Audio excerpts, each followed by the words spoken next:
Pardon, ale nějak se mi posral bendik. Vypínám příšery. Teď.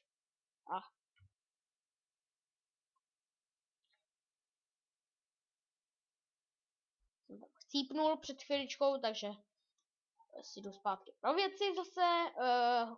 Můžu se na to vysrat. Do slova a do písmene. Protože tam asi si dám normálně dělat beat pointy. Počkejte, kde právě. Tak. Beat point and nablet. Tak. Exit menu. A jdeme zpátky pro věci. Já nemám teď už sebe nic, měl jsem u sebe diamantový krumpáč, měl jsem u sebe prostě všetko. Skoro všetko.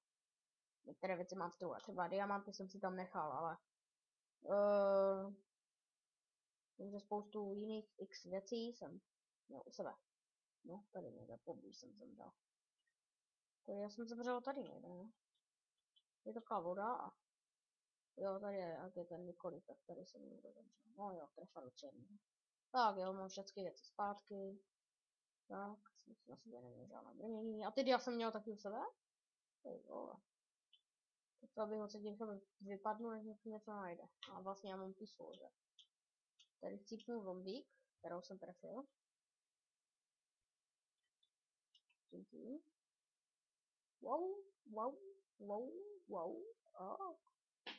Jsem měl ty dia u sebe, tak to sorry pro ty, co se na to dívají, ale mě zmizel diamantový klimpáč ještě. Jsem si tu nechal. Zřejmě, protože ten tu není. Ten uletěl někam do neznáma, no to tu ještě gumy, ale kde je ten diakrum?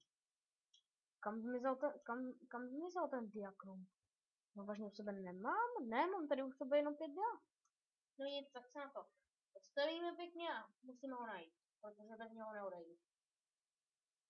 On se despavnul nebo co? Ne, tady. Dobře skryté je. Až, že by ho ani Mr. Bean našel. On možná, jo. No nic, jde se pryč. Mám si věci a budu 20 minut vypadnout z téhle díry.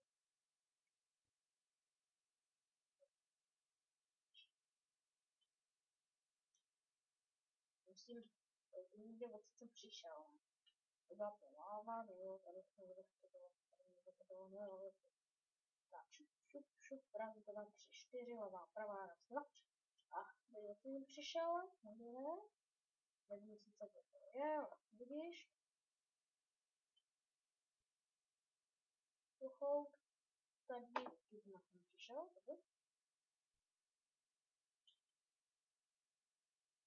tady tu mám asi těžko, asi jen těžko.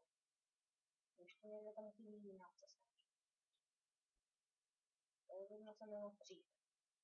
Aha. Tak je možné, že vyšel, to je možné. Ne, tak ani odsud jsem nepřišel. Kudma ještě. Tam ještě snad nějaká jiná cesta? Nechápu to. I don't wear you. Tak něco to řeknu. Hele, tady je obrovská jeskyně, tak to jsem si vůbec nevšiml, že ještě to se tu tak najednou vzala. No, to nevšiml ještě spoustu věcí. Tak, pevné na pavouky není daleko. Takže ho. Berem a padáme padám z téhle díry. Tak a to střihnu tu cestu ven, jo, protože já mám stejný písmo, takže by vás to nebavilo. Takže nic jsem zpět, běhal jsem tady asi 10 sekund a nakonec jsem našel cestu ven. Tak, jsme venku a samozřejmě moc, ne, buď musel zase zapínat normál, že? Nemusel ani, ale jo, teď už mám u sebe zbraně. Když nevyčítejte mi to, že jsem měl ten písmo, ale já jsem zase nechtěl chcípnout po cestě zpátky. Jo. Tak jo. Tak. Schovám si tu do truhly zbytečnosti a tím to končím tento díl. Takže tento díl byl pouze takový oddychový a nebo ne, ještě mám dost času. Počkejte, já se kouknu, jak dlouho nahrávám. Teprve 4 minuty, tak to je krátký. Takže určitě se vrhneme ještě na to, co jsem sliboval. Ano, je a tím něčím je prosím elektrika.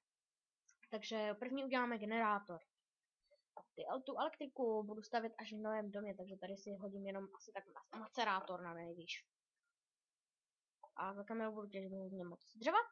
A dejme tomu, že v příštím díle už bychom se mohli stavit ten velký projekt Nový dům. Takže uděláme toto.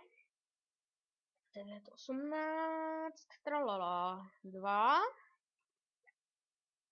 Uhlí, tak. Šupně zase bude tungsten, silver, ještě, tady je moje halapardna. Tak, tady je ještě moje mušketka. Že bych si mohl udělat tu, co to jmenuje zase. Nespomenu si. To je ten, ne. Nespomenu si.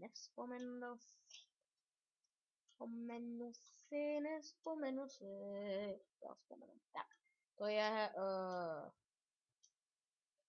samostříl, nebo tak něco. A jsem se vybral. Jo, dobrý, počkej jsem to. Tak. Tady to máme. Pane bože Kriste. Já budu jenom z těho generátoru napájet ten. A nebo ne. Tak jinak. Takže to bude pro tento díl všechno. A nebo nic. Tak tohle je taková příprava na elektriku.